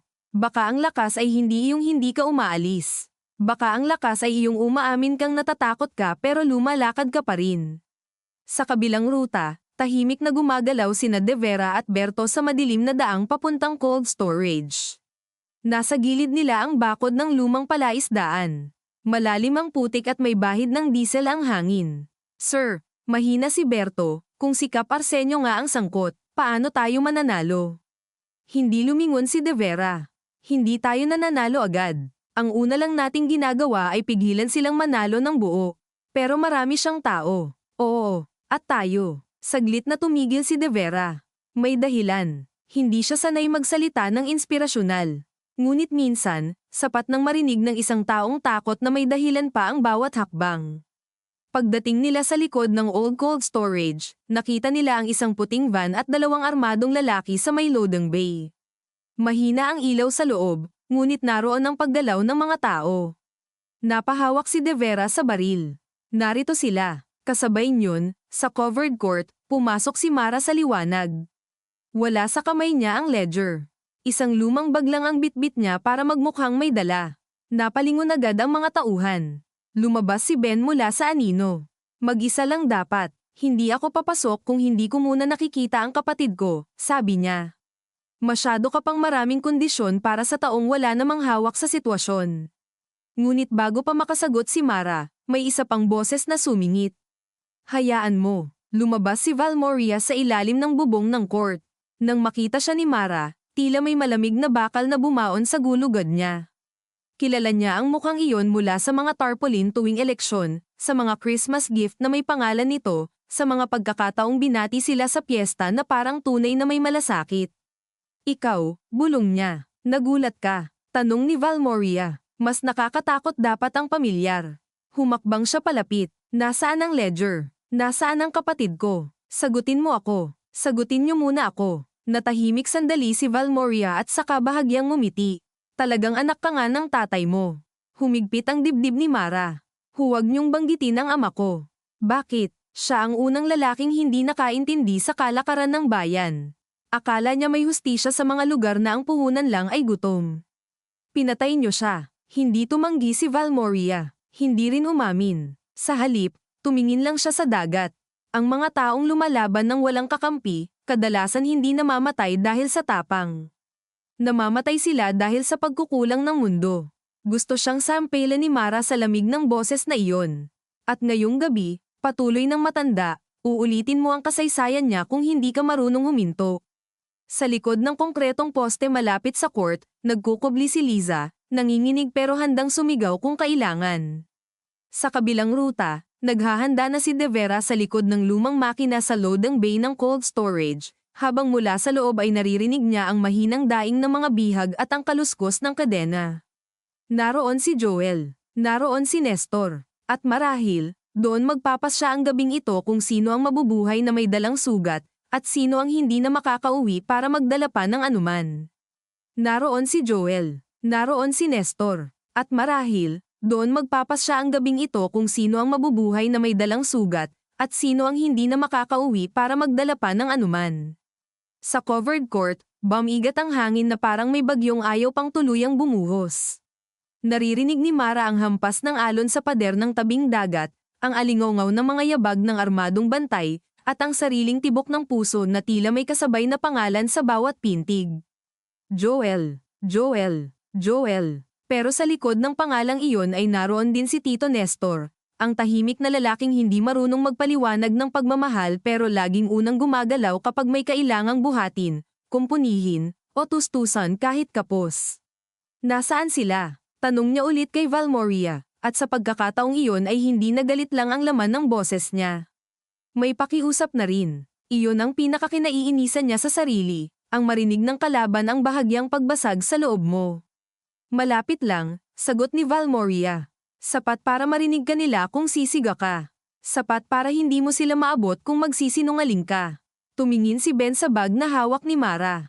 Ibigay mo. Ipakita niyo muna sila. Masyado ka nang nakikipagtawaran. Masyado na rin kayong kampante, sagot niya. Napatingin si Ben kay Valmoria. Tila nagtatanong kung gaano kalayo nila hahayaang umabot ang dula. Ngunit ang matanda ay hindi nagmamadali. Doon nagkakamali ang mga taong gaya niya. Kapag nasanay kang binubuksan ng bayan ng pinto para sa'yo, naniniwala kang walang sisira sa tiyempo mo. Buksan mo ang bag, sabi ni Valmoria. Dahan-daang binuksan ni Mara ang zipper. Mga lumang dyaryo ang nasa loob. Sa unang segundo ng pagkakita ni Ben, sumiklab ang galit sa mukha nito. Niloloko mo kami. Kasabay niyon, mula sa dilim sa gilid ng covered court, may kumalabog na bote na ibinato ni Liza sa poste ng ilaw. Pumutok ang salamin. Kumikislap-kislap ang ilaw bago tuluyang namatay ang kalahati ng court. Nagulo ang dalawang bantay. Ano yun? Sigaw ng isa. Ngayon, sigaw ni Mara, hindi niya alam kung kanino eksakto, pero sapat na ang pagbasag ng tiyempo para yumandar ang lahat. Sa kabilang dulo, sa loading bay ng cold storage, sumenya si De Vera kay Berto. Isang mabilis na galaw ng kamay, 3 bilang, at saka sila gumalaw. Tinamaan ng batuta ni Berto ang isa sa mga bantay sa likod ng tuhod. Napaluhod ito at agad pinatama ni De Vera ang baril sa sentido ng isa pa bago pa ito makaputok. Ngunit may kalabog sa loob. Narinig na sila. Pulis. Sigaw ni De Vera, hindi para magpakilala kundi para guluhin ang loob. Ihiga niyo ang mga baril. Sagot ang putok mula sa loob ng pinto. Tumama ang bala sa metal na gilid at sumikad ang tipak ng kalawang. Napamura si Berto at yumuko. Sir, marami sila. Hindi tayo umatras. Senggal ni De Vera, kahit kumikirot ang sugat sa braso niya. Sinipa niya ang pinto na bahagyang nakabukas na dahil sa dating kargahan. Pagpasok niya, tumambad ang malamig at malabong espasyo ng lumang cold storage. Patay na ang karamihan ng freezer units ngunit umaalingasaw pa rin ang luma at halong amoy ng kemikal, dagat, at pawis ng mga taong matagal nang ikinulong. Sa kaliwa, nakita niya sina Joel, Nestor, at 2 pang bihag, nakatali sa mga bakal na ring. Sa kanan, may 3 armadong lalaki at isa pang tauhan ni Ben na may hawak na radyo. Pumutok muli ang baril. Napaatras si De Vera sa likod ng drum. Berto, putulin mo ang ilaw. Sigaw niya. Paano? Yung panel sa kanan. Sa covered court, mabilis na lumapit si Ben kay Mara at sinunggaban ang braso niya. Nasaan ang ledger? Sigaw nito sa mukha niya. Nalasahan niya ang alat ng ulan at dugo nang tumama ang kuko nito sa balat niya. Wala sakin, sagot niya. Isang malakas na sampal ang damapo sa pisngi niya. Napaurong siya ngunit hindi bumagsak. Sa gilid, si Liza ay sumigaw at nagtangkang tumakbo palapit, ngunit hinablat siya ng isang bantay sa buhok. Bitawan mo siya, sigaw ni Mara. Nilinggan siya ni Valmoria, at sa unang beses ay nawala ang mahinahong anyo nito. Hindi ka marunong sumunod, sabi niya. Kaya namamatay ang mga tao sa paligid mo. Gusto niyang sabihin na hindi siya ang pumatay sa bayang ito. Na matagal nang bulok ang lupaing kinatatayuan nila. Ngunit hindi na siya nabigyan ng oras. Mula sa likod ng mga bangka sa embankment, may isang putok. Tinamaan sa balikat ang bantay na may hawak kay Liza. Napasigaw ito at nabitawan ang babae. Si Father Emil ang bumaril gamit ang lumang shotgun na nakatago pala sa compartment ng multi-cab ng parokya, marahil naiwan pa mula sa dating farmer's watch ng simbahan taon na ang nakakaraan. Nanlaki ang mata ni Mara. Nanlaki rin ang mata ng pari sa sarili niyang ginawa, ngunit matigas ang mukha niya. Hindi lahat ng pari marunong lang magmisa, sigaw niya, at agad siyang nagkubli sa likod ng poste. Nagkagulo ang court. Naguunahan ang mga tauhan ni Valmoria kung saan tatutok. Mga inutil. Sigaw ni Ben. Hanapin ang ledger. Sa loob ng cold storage, gumapang si Berto papunta sa electrical panel. Nanginginig ang kamay niya habang inangat ang kahon at hinanap kung alin ang main switch. May isa pang putok. Sumipol ang bala malapit sa tainga niya. Sir, patayin mo. Sigaw ni De Vera. Pinilit ni Berto ang lever pababa. Isang bagsak ng tunog ang sumunod sa pagpatay ng ilaw. Namatay ang pangunahing liwanag. Napuno ng dilim ang bodega. Tanging manipis na sinag mula sa loading bay at kidlat sa labas ang nagbibigay hugis sa mga tao. Ngayon, bulong ni De Vera sa sarili at gumalaw siya sa dilim. Dito siya mas may laban. Hindi sa lakas, kundi sa gulo. Nakasandal si Joel sa malamig na bakal, pilit na inuunat ang kamay para maabot ang kawit na nakalawit sa tabi ng kadena. Hindi niya moari kung saan nanggagaling ang mga sigaw, pero naramdaman niyang ito na ang butas na matagal niyang hinihintay. Tito, kapag natanggal ako, huwag kayong tatayo agad, bulong niya. Hindi ko na kaya tumakbo, sagot ni Nestor, pero may bahid ng tuyong biro sa boses na nagpabalik ng sakit sa dibdib ni Joel. Kahit sa bingit, sinusubukan pa rin siya nitong pag-aanin. Naiangat ni Joel ang daliri at naabot ang kawit. Matalim ang dulo. Sinimulan niyang kiskisin ang plastik na tali sa pulso. Sa covered court, nagkubli si Mara sa likod ng scorer's table na sira ang isang paa. Humahapdi ang pisngi niya. Humahalo ang takot at galit hanggang hindi na niya matukoy kung alin ang nagpapatibay sa kanya. Mula sa kabila, narinig niya ang boses ni Valmoria. Mara, huwag mong idamay ang kaibigan mo. Ilabas mo ang ledger at tatapusin natin ito. Hindi matatapos kahit ibigay ko. Sigaw niya pabalik. Tama ka, sagot nito, at iyon ang mas nakakatakot. Hindi na ito nagkunwaring may kasunduan. Pero pwedeng mabawasan ang ililibing. Sa likod ng poste, umiiyak na si Liza habang pinipigilan ang sariling sumigaw ng malakas.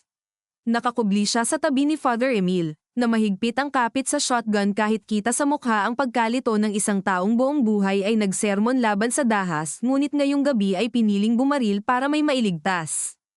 Father, umiiyak na bulong ni Liza, papatayin nila tayo. Baka, sagot niya, hingal. Pero hindi tayo mamamatay na nakatingin lang. Iyon ang kakaibang ginhawang dala ng mga salitang hindi nangangakong ligtas ka. Sa cold storage, nagdilim pa lalo nang magsimulang bumuhos ang mas malakas na ulan sa bubong na yero. Hindi marinig ng malinaw ang yabag. Iyon ang ginamit ni De Vera para makalapit sa isang aninong may baril. Isang bagsak ng siko sa leeg. Isang putok na ligaw. Isang sigaw. Ngunit kasunod niyon ay ang matinding tama sa tagiliran niya mula sa isa pang tauhan. Napaluhod siya. Binaril niya ito sa paa. Napasubsob ang lalaki, sumisigaw. Sir, sigaw ni Berto mula sa dilim. Mga bihag muna. Sigaw niya pabalik. Sa salit-salit na kidlat, nakita ni Berto si Joel na kinikiskis ang tali sa kawit. Sandali. Gumapang siya palapit at inilabas ang maliit na kutsilyong panlagari na laging dala ng tanod sa baywang. Hawak, bulong niya. Naputol ang tali sa pulso ni Joel. Halos hindi agad naniwala ang lalaki sa biglang gan ng kamay. Agad niyang inagaw ang kutsilyo at siya naman ang pumutol sa kay Nestor. Unahin niyo ang iba, sabi ni Berto. Ngunit si Joel ay biglang tumigil nang marinig ang isang pamilyar na boses mula sa may opisina sa dulo ng storage.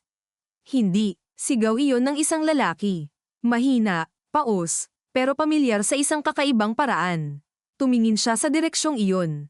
May maliit na silid na may bakal na pinto, bahagyang nakabukas. May tao pa doon, sabi niya. Joel, huwag. Sigaw ni De Vera. Lumabas ka na. Ngunit huli na. Tumakbo si Joel patungo sa opisina, kasabay ng isa pang tauhan ni Ben na sumulpot mula sa likod ng crate.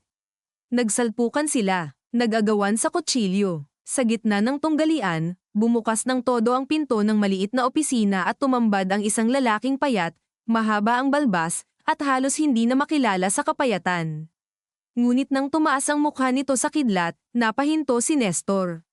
Diyos ko, nilinggan siya ni Joel. Sino yan? Nanginginig ang labi ng matanda. Romy. Bumagsak ang katahimikan sa loob ni Joel kahit may putukan sa paligid. Romy. Ang pangalan ng ama nila. Ang lalaking akala nilang patay ng higit 20 taon. Nakatayo ito roon, buhay, ngunit parang binura at muling iginuhit ng panahon at pagpapahirap. Joel, paus nitong sabi, tila hindi rin makapaniwala sa sariling bibig. Napatda si Joel sa isang segundo, sapat para maitulak siya ng kalabang lalaki sa dingding. Tumama ang ulo niya, kumislap ang paningin niya, ngunit bago pa sumunod ang pandurog na tama, si Nestor na kakawala pa lang sa posas ay sumugod ng walang isip, ibinangga ang katawan sa armadong tauhan. Pumutok ang baril, umalingaw-ngaw ang putok sa loob. Tumigil ang lahat sa isang malagkit na saglit. Napatingin si Joel. Si Nestor ay nakahawak sa tiyan, namimilog ang mata, saka mabagal na napaluhod. Tito, sigaw niya. Nabitiwan ng kalaban ang baril ng sunggaban ito ni Berto. Sinuntok naman ni De Vera ang lalaki at pinahandusay sa sahig. Ngunit huli na. Dumyugo na si Nestor sa malamig na semento. Sa covered court, para ring may naramdaman si Mara sa loob ng dibdib nang wala namang putok na tumama sa kanya. Isang kakaibang pangamba ang biglang sumirit sa ugat niya. Gamit ang kalituhan ng mga bantay na nahahati sa paghanap sa pari at kay Liza, dahan-dahan siyang gumapang papunta sa bag na nabitawan niya. Wala roon ang ledger, pero may laman na maliit na bagay. Ang susi ni Danilo. Hindi niya alam kung bakit hindi niya iyon naibigay kay De Vera kasama ng sober kanina. Siguro dahil may bahagi sa kanyang ayaw pang lubusang bitawan ang huling kontrol sa nangyari. Sa likod ng court, may isang pinto papunta sa lumang storage room para sa sports equipment. Bigla niyang naalala ang sinabi ni Ben kanina, sapat para marinig kanila. Kung malapit lang ang mga bihag, baka may konektadong daanan mula court papunta sa daungan o sa likod na gusali. Mabilis siyang tumakbo patungo sa pinto. Hoy, sigaw ni Ben nang mapansing gumalaw siya. Nagpaputok ito ngunit tumama ang bala sa semento. Nataranta si Liza at sumigaw ng pangalan niya. Ngunit bukas na ang pinto. Sa loob ay madilim na silid na may tambak ng lumang monoblock at net. Sa dulo, may trapdoor na bakal sa sahig, kalahating natatakpan ng trapal.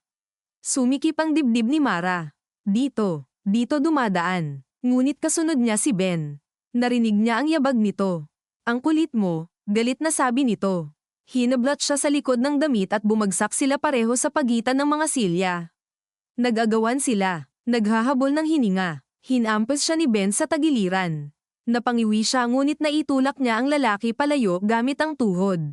Hindi siya sanay makipagsuntukan, ngunit sanay siyang mabuhay sa kakarampot, sa pagpipigil, sa pagbuhat ng tubig at sako ng bigas. Ang katawan niyang akala ng Aibay marupok ay may sariling galit na lumalaki sa bawat taon ng pagdurusa. Nahawakan niya ang isang putol na kahoy mula sa sirang upuan at ipinukpok sa balikat ni Ben. Nagmura ito at napaatras. Akala mo mabuti kang tao. Sigaw nito. Pinatay mo rin si Danilo. Tumama ang salita, hindi dahil bago, kundi dahil iyon ang eksaktong takot na matagal nang gumigising sa kanya tuwing pumipikit siya. Oo, sigaw ni Mara, halos mapunit ang lalamunan. At araw-araw ko yang dadalhin. Pero hindi ako katulad ninyo na ginawang kabuhayan ang pagpatay at pananahimik. Sandaling natigilan si Ben sa lakas ng pag-amin. Minsan, ang pinakamabisang sagot sa pananakot ay hindi pagtatanggi, kundi ang pagtanggap sa sugat ng hindi isinusuko ang sarili. Sa labas, sumugod si Valmoria papasok sa storage room nang makita niyang natatagalan si Ben. Sinalubong siya ni Father Emil, na binitawan na ang shotgun at hinablat ang kamay ng matanda. Tama na. Sigaw ng pari, tinulak siya ni Valmoria ng buong lakas. Bumagsak si Father Emil sa pader, ngunit sapat ang saglit na iyon para makalabas si Liza at maabot si Mara. Mara, buksan mo yan. Sigaw ni Mara, itinuturo ang trapdoor. Magkasama nilang hinayla ang trapal at sinubukang buksan ang bakal na pinto. Nakakandado, nanginginig ang daliri ni Mara nang ipasok ang susi. Umikot ito, bumukas ang trapdoor. Umalingasaw ang malamig at mamasamasang hangin mula sa makitid na hagdan pababa. Doon sila, sigaw niya. Sa cold storage, lumuhad si Joel sa tabi ni Nestor habang pilit tinatakpan ang sugat nito ng sariling kamay. Tito, huwag kayong bibitaw. Naririnig niyo ako. Namumula na ang mga mata niya. Sa gilid, nakatayo ang payat na lalaking tinawag ni Nestor na Romy, nakahawak sa pader, tila hindi alam kung totoo ang lahat. Nestor, pabulong nitong sabi, buhay pa ba siya? Napatingin si Joel dito nang may halo ng galit at pagkagulat. Ikaw ba talaga? Hindi niya matapos ang tanong. Hindi iyon oras ng paghingi ng paliwanag. Ngunit nandoon ang bigat ng mga taong nawala sa kanilang buhay at biglang humaharap sa pinakamasamang sandali. Si De Vera ay nasa pintuan, hinihingal, hawak ang radyo ng isang tauhan. May galaw mula sa court. Sigaw niya. Papunta sila rito. Napaangat ang ulo ni Joel. Mara. Bumaba sina Mara at Liza sa makipot na hagdan na nagdudugtong sa storage room at sa likod ng cold storage, tila ginawang lihim na daanan para sa mabilisang paglipat. Basang-basa ang dingding. Madulas ang hagdan. Sa bawat hakbang, mas lumalakas ang mga sigaw at putok mula sa ibaba. Pagdating nila sa dulo, bumungad ang eksena na tila maghahati sa buhay ni Mara sa bago at pagkatapos. Si Joel, nakaluhod sa tabi ng dagwang si Nestor. Si De Vera, may hawak na baril at nakatayo sa harap ng payat na lalaking hindi niya agad nakilala. At sa likod nila, ang madilim na pasilyo kung saan papasok si Valmoria anumang segundo. Joel, sigaw niya. Napalingon ang kapatid. Sa mukha nito, nagsabay ang gulat, pagod, at isang klase ng lamang na lalong masakit dahil naroon sa gitna ng dugo. Mara, alis. Sigaw ni De Vera. Hindi pa tapos. Ngunit huli na para sa simpleng utos. Pumasok si Valmoria mula sa pasilyo, may hawak na baril, kasunod ang sugatang si Ben. Tumigil ang lahat, wala nang silbi ang pagtakbo sa puntong iyon. Ang bawat tao sa silid ay may hawak ng dahilan para bumaril o umiiyak para huwag gawin. Ang dami ninyong istorbo, sabi ni Valmoria, halos pagod na sa gulo. Itinutok niya ang baril kay Joel, pagkatapos kay Mara, pagkatapos kay Romy. Nang tumigil ito sa mukha ng payat na lalaki, may kakaibang liwanag na dumaan sa mata ni Nestor kahit nanghihina na. Kaya pala, dugtong ng matanda. Kaya pala hindi mo pinatay agad. May gamit pa siya noon, sagot ni Valmoria. At ngayon wala na. Tatay, mahina, halos hindi marinig, ang sabi ni Mara, nakatitig sa lalaking halos anino na ng alaala niya. Napaluha si Romy. Mara, isang salita lang, pero sapat para bumagsak ang natitirang bahagi ng galit at ulirat sa loob niya. Buhay ang ama niya. Buhay ngunit ninakaw sa kanila ng mga taong ito sa loob ng 2 dekada. Bago pa makahinga ang sinuman para sa susunod na pangungusap, sumubok humakbang si Ben para kunin si Mara. Doon nagkamali si Valmoria. Napalingon ito sa tauhan niya. Sa saglit na paglihis ng tutok, sumugod si Nestor mula sa sahig, duguan at nanginginig, at hinawakan ang braso ng matanda. Pumutok ang baril. Tumama ang bala sa dibdib ni Nestor sa pangalawang pagkakataon, ngunit nadamay ang direksyon ng putok at tumama sa kisame sa halip na sa target. Tito, sigaw ni Mara. Kasabay niyon, bumaril si De Vera. Tinamaan sa tagiliran si Ben. Napatumba ito sa mga lumang crate. Si Joel naman ay sumugod kay Valmoria at inagaw ang baril habang mahigpit pa rin ang kapit ni Nestor sa kamay ng matanda. Nag-agawan sila. Si Romy, na halos hindi makatayo kanina, ay lumapit at buong lakas na itinulak si Valmoria palayo sa mga anak niyang ngayon lang niya tunay na naharap ulit. Nagsalpukan ang matanda at ang matagal na bihag sa bakal na mesa. Pumutok muli ang baril. Saglit na walang gumalaw. Pagkatapos, si Valmoria ang unang bumagsak, nanlalaki ang mata, may dugo sa leeg. Hindi malinaw kung kaninong daliri ang huling humila sa gatilyo. Kay Joel ba? Kay Valmoria mismo? O sa puwersa ng sabayang pag-agaw? Ngunit sapat ang resulta. Ang lalaking matagal ng hari sa likod ng bayan ay nakahandusay na ngayon sa maruming sahig ng sarili niyang lihim. Sa katahimikan pagkatapos ng huling putok, ang pinakamalinaw na narinig ni Mara ay ang mabagal at basag na paghinga ni Tito Nestor. Lumuhad siya agad sa tabi nito kasama si Joel. Tito, tingnan niyo ako. Ngumiti ng bahagya ang matanda, kahit nanginginig ang labi. Ayos lang, bulong nito. Hindi. Umiiyak na sabi ni Mara. Hindi pwedeng ayos lang. Tumingin si Nestor kay Joel, saka kay Mara. Pasensya na sa tagal kong pananahimik. Huwag niyo nang sabihin yan, sabi ni Joel, halos mapunit sa pag-iyak. Nakakapagod pala maging duwag, bulong ni Nestor, at sa kauna-unahang pagkakataon, narinig ni Mara ang buong bigat ng mga taon sa simpleng tinig na iyon. Pero sana huwag kayong matulad sa akin. Huwag kayong mabuhay na laging may iniwang totoo. Pinisil niya ng mahina ang kamay ni Mara, saka binitiwan. Sa mukha niya, Unti-unting hamupa ang sakit at napalitan ng pagod na wala ng laban.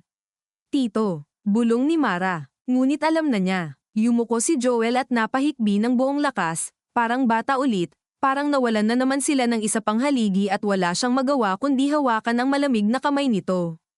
Sa gilid, si Romy ay nakatayo lamang, umiiyak ng tahimik, hindi magawang lumapit agad sa mga anak. Paanong lalapit ang lalaking 2 dekadang wala, kahit hindi niya kasalanan ang pagkakawalang iyon ng buo? Paano haharap ang ama sa 2 taong lamaking iniisip na patay siya? Nilapitan siya ni Mara kalaunan, dahan-dahan, parang natatakot na baka kapag nahawakan niya ay mawala ulit. Ikaw ba talaga? Tanong niya. Umiyak si Romy at tumango. Pinilit nila akong manahimik. Tuwing susubukan kong makatakas, may namamatay. Akala ko mas ligtas kayo kung patay ako sa isip nyo. Napapikit si Mara. Gusto niyang yamakap. Gusto rin niyang manuntok. Gusto niyang itanong kung ilang gabi siyang hinanap nito sa panaginip. Ngunit wala na silang oras para sa malinis na damdamin. Sa labas, nagsimulang marinig ang malalayong sirena. Regional backup. Marahil nakapagpadala na si Teresita ng mensahe. Marahil may mga tao pa ring matitino sa sistema. Ngunit kahit dumating ang mga iyon, hindi na maibabalik si Nestor.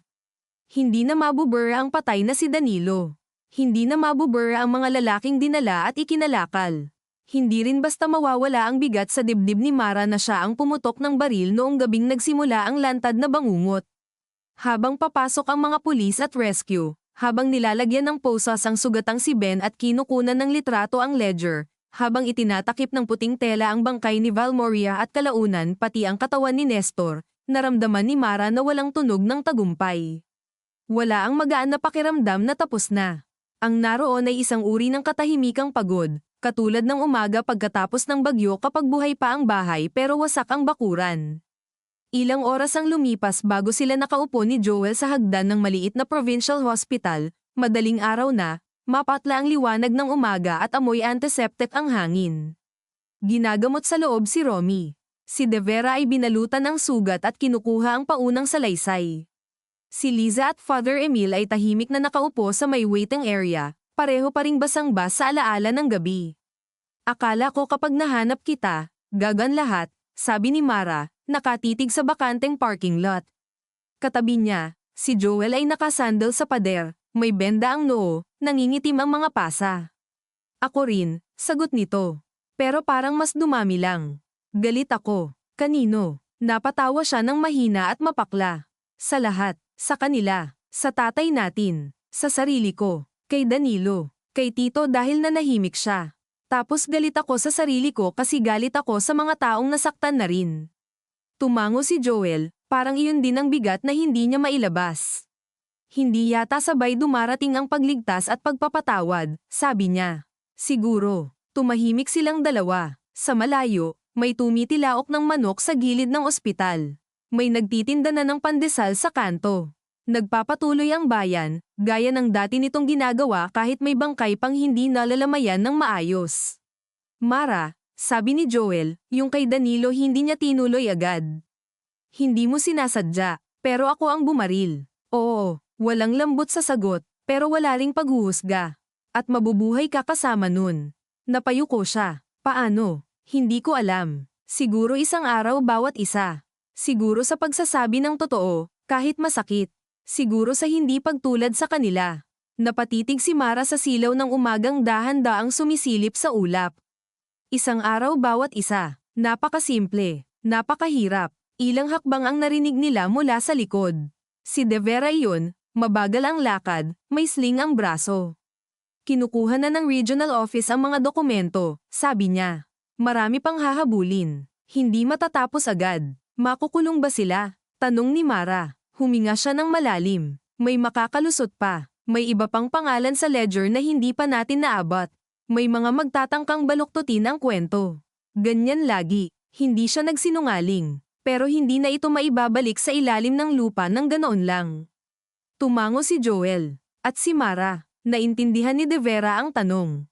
Hindi lang iyon tungkol sa kaso ni Danilo. Tungkol iyon sa hinaharap ng isang babaeng nabasag sa pagitan ng pagtatanggol at pagkakasala. Mag-iimbestiga pa rin, sabi niya. Pero may saksi sa agawan. May pattern ng pagbabanta. Hindi malinis, pero hindi rin simpleng pagpatay. Tumingin siya kay Mara. Hindi kita bibigyan ng maling ginhawa. Mahaba pa ito. Pagod na ako, bulong niya. Alam ko, sagot ni De Vera. Pero minsan, ang pagod ang tanging patunay na lumaban ka. Hindi iyon magandang linya para sa teleserye. Hindi iyon nagpapagaan. Ngunit totoo. At sa puntong iyon, mas kailangan ni Mara ang totoo kaysa ang pag-asa na may palamuti. Ilang oras pa ang lumipas. Dumating ang balita na buhay ang dalawa pang bihag at nailipat sa mas malaking ospital. Si Ben ay kritikal ngunit humihinga. Si Val Moria ay patay na. Ang mga tao sa barangay ay nagsimula ng magbulungan ng bagong bersyon ng kasaysayan. May ilan nang biglang nagsabing matagal ko nang hinala. May ilang magtatangging naniwala sila sa kabutihan ng matanda. Ganoon sa mga bayan. Kapag bumagsak ang makapangyarihan, lahat ay parang may dating alam. Ngunit sa maliit na punerarya kung saan dinala ang katawan ni Nestor kinabukasan, walang saysay ang tsismis. Nandoon lang ang amoy ng kandila, kapeng barako, monoblock na puti, at mga taong tunay na may utang na luha. Si Liza ang nag-asikaso ng kape. Si Father Emil ang nagdasal.